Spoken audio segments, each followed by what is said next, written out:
debater e ajudar a provocar sobre esse tema. Eu não poderia deixar de cumprimentar aqui a minha amiga, ativista, Aline Cruz. A Aline é uma mulher negra aqui de Blumenau, que tem, como trabalhadora que é, tem, dentro das suas possibilidades, ocupado e debatido as questões raciais. Eu costumo dizer que eu e ela somos quase o Lenilson de calça e a Aline de saia. A gente tem muita afinidade de como fazer militância, ativismo, e talvez a gente seja das mesmas escolas. Preciso cumprimentar a professora Noemi Kellerman, a quem também faço uma referência, e aproveito para convidar todos vocês. Amanhã nós teremos um debate com a professora Marta e o José Edoença, Tânia, desculpa, na Fundação Cultural, a partir das 19 horas, amanhã, dia 20 de novembro, dia da Consciência Negra. Aqueles e aquelas que se sentirem à vontade para participar, eu acho que será um espaço também tão importante quanto esse. Eu costumo falar demais, então vocês talvez me deem uma cutucada, Marco, mas eu também vou trabalhar com um pouco de provocação. Acho que a Renata aborda uma questão importante, que é a gente trazer os temas para que eles sejam parte da nossa reflexão. Antes de eu começar a minha fala, eu queria fazer uma saudação muito especial a alguém que não está mais aqui e que talvez ela hoje seja o grande símbolo da nossa resistência negra, que é a ex-vereadora Marielle Franco. A Marielle, ela é a expressão inequívoca de como a nossa carne, a carne mais barata do Brasil, é a carne negra. A quinta vereadora mais votada do segundo maior estado do Brasil é morta, e até hoje a gente não tem uma resposta concreta da justiça de quem matou, por que matou e quais os motivos que mataram uma vereadora negra, lésbica e favelada. Então, Marielle presente aqui hoje e sempre. E é por Marielle que a gente continua também a resistir. Tu falavas desse início do zumbi, talvez ela hoje seja uma expressão para que a gente ressignifique a nossa luta, né? A luta em que a gente precisa de fato colocar em xeque as estruturas do Estado. E por que eu falo isso? Essa é uma questão que tem que permear a nossa discussão. Nós temos um prejuízo histórico do qual a gente precisa falar. Mas quando a gente fala de prejuízo social, histórico, de um segmento, de um gênero, ou de uma etnia, raça, tem gente que defende que a gente tem que falar etnia. Eu acho que por uma questão conceitual, sociológica, a raça cabe, porque raça ainda a gente consegue identificar, né? Sobretudo, eu costumo dizer que o aparato repressivo do Estado consegue identificar muito bem as raças. Como que a gente pode falar dos privilégios e dos prejuízos sociais? Eu acho que essa é a grande questão que está em xeque no debate do combate ao racismo e de promoção da igualdade racial. Nós temos uma parcela de uma população que foi arrancada da sua terra. Tá? O professor dizia que foi 5 milhões que foram escravizados. Tá? Se a gente perceber as análises históricas, a mesma quantidade morreu na travessia. A mesma quantidade morreu na travessia entre o continente africano e o Brasil. Então, a gente está falando de uma marca histórica que dá para a gente um lugar completamente com falta de privilégios. É uma população que, além de ter marcado a sua baixa estima, de não ter a sua cultura respeitada, nem religiosa, nem social, de ter sofrido todas as torturas possíveis e imaginárias, e talvez a mais latente seja o corte do bico dos peitos das mulheres negras, o estupro das mulheres negras. As mulheres negras que, quando engravidavam dos senhores, preferiam se matar a ter aquele recém-nascido. Então, todos esses aspectos que marcam a vida dos negros na chegada ao Brasil. Essa é uma questão que a gente tem que... é uma provocação. Como se deu esse processo? E a gente sabe muito pouco sobre esse processo. Uma segunda questão é como que a gente superou esse processo escravocrata da falsa abolição, que eu costumo chamar de falsa abolição.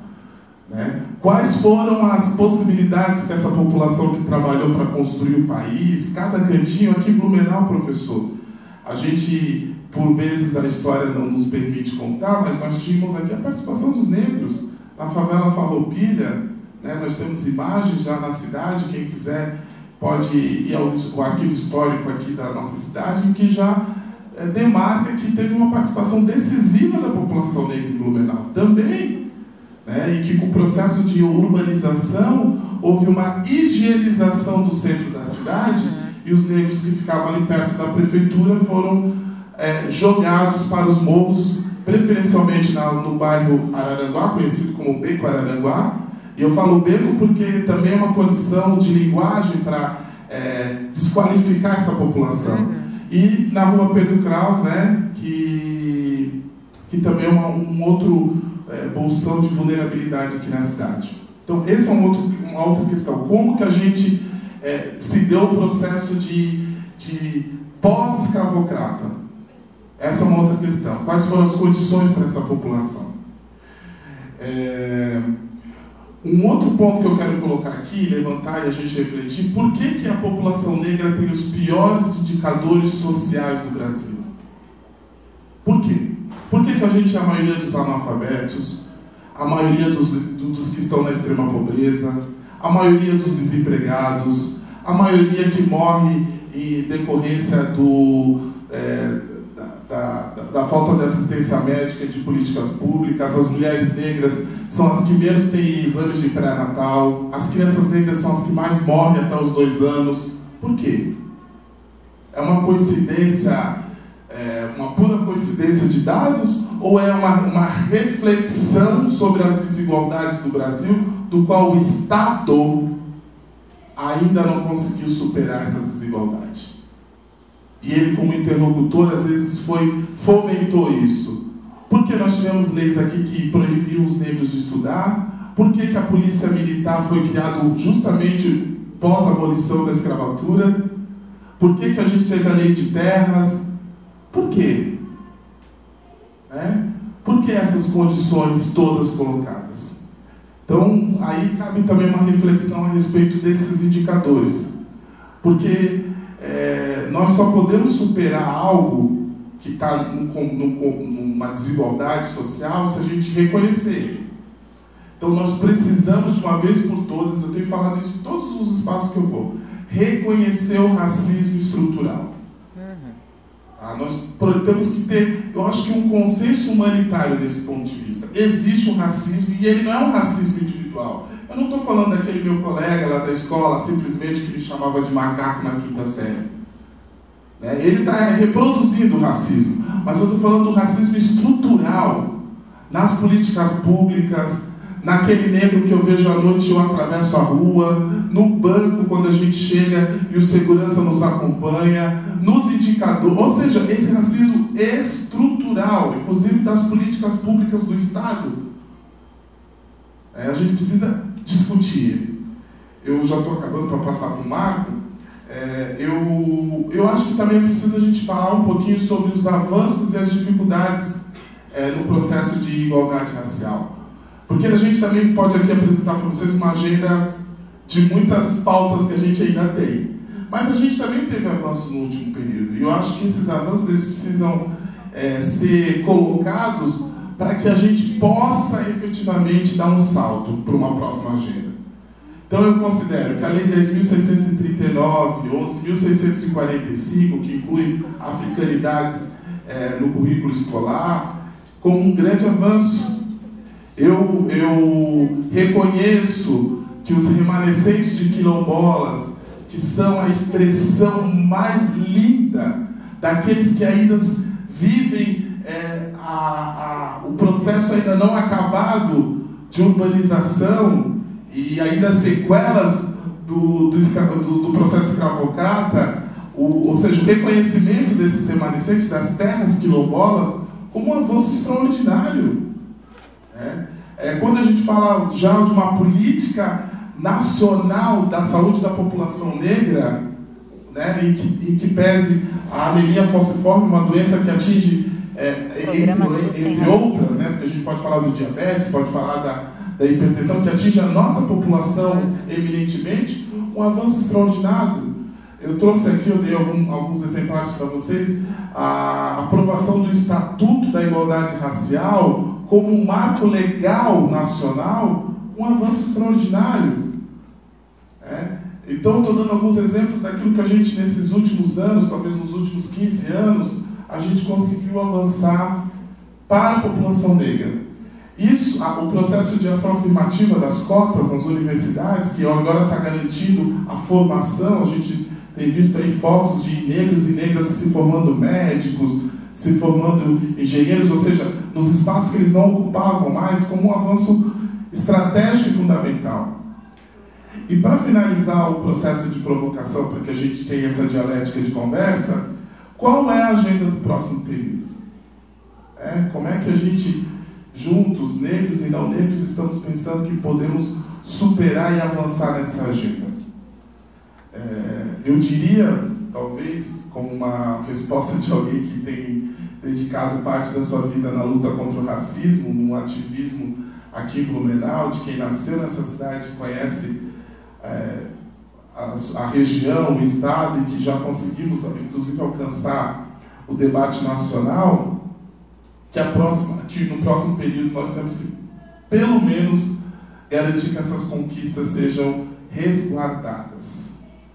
Eu não sei se no próximo período a gente vai ter um período de avanços, mas talvez seja um momento da gente, pelo menos, no processo da ação afirmativa das cotas nas universidades, das políticas públicas estruturantes na saúde, na infraestrutura, que a gente tenha a população negra, pelo menos, garantindo esses marcos, esses grandes marcos na nossa, como plataforma nossa.